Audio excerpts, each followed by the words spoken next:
Magandang gabi mga kapasigenyo at mga kababayan sa buong Pilipinas.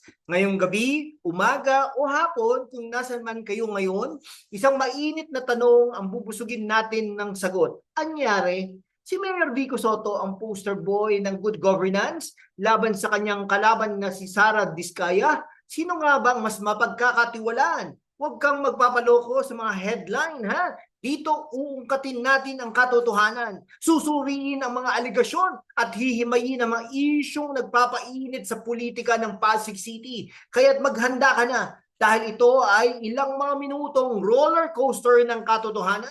At kung hindi ka pa subscriber, anong hinihintay mo? Pindutin ng subscribe button at i-ring ang bell para hindi ka mamiss sa mga susunod nating expose. Let's get started. Mga kababayan, kilalanin natin ang dalawang magkalaban. Sa isang banda, si Vico Soto, ang batang mayor na kinilala ng US State Department bilang anti-corruption champion. Sa ilalim ng kanyang pamumuno, nakakatipid daw ang Pasig sa 1 bilyong piso bawat taon. Pero teka ha, hindi naman siya santo, di ba? Born again siya. May mga nagsasabing masyado siyang magaling para maging totoo. Sa kabilang banda, si Sara Diskaya, isang negosyante mula sa St. Gerard Corporation or Construction, ay nangangako ng smart city para sa Pasig. Pero bakit nga ba may mga bulangan, no? Bulangan ng kontrobersya sa kanyang pamilya? Ano ang totoo? Suriin natin ang kanilang track record mula sa mga nagawa hanggang sa mga aligasyon. Ngayon, pag-usapan natin ang isang mainit na issue, ang 9.6 billion pesos proyekto ng bagong Pasig City Hall. Ayon sa isang lokal na kontratista, may korupsyon daw sa bidding process mula sa sobrang mahal na cost estimates hanggang sa di umano'y rigged na proseso. Sa Curly Diskaya, asawa ni Sara, nagmalaki na handa siyang makipagharapan kay Vico Soto tungkol dito. Pero sagot ni Mayor Vico, mali at mapadlin lang ang kanilang computations. Sabi pa niya, ongoing pa lang detailed cost estimates. Kaya paanong may korupsyon na? Pero teka, bakit nga ba may mga nagsasabi na may conflict of interest ang pamilya Diskaya? At bakit may mga aligasyon ng tax irregularities laban sa kanilang kumpanya? Mga kababayan, dito natin ilalagay ang microscope. At heto na ang plot twist ni Vico. No? Si Vico noong April, nagpasabog ng balita. Excuse me po.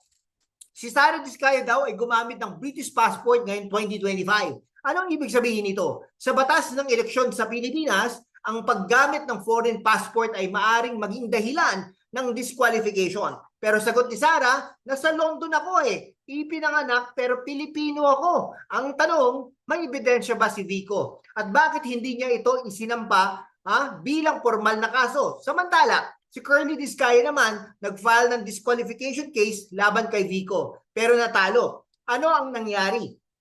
Political mudslinging ba ito? O may katotohanan sa likod ng mga akusasyon?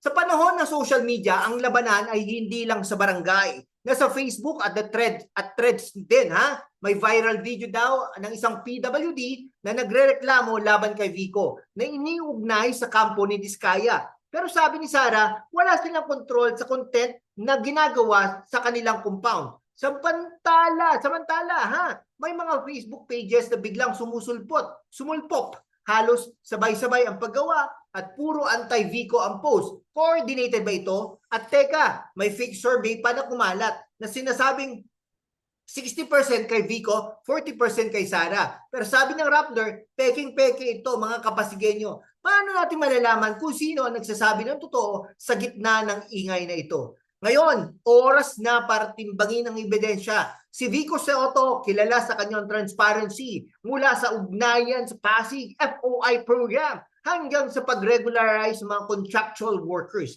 Pero may mga nagsasabi, masyado siyang defensive sa mga akusasyon at ang kanyang kampanya laban kay Diskaya ay parang personal na. Si Sara Diskaya naman nangangako ng modernisasyon pero ang kanilang kumpanya ay naharap sa mga aligasyon ng pandaraya, misrepresentation at kahit substandard material.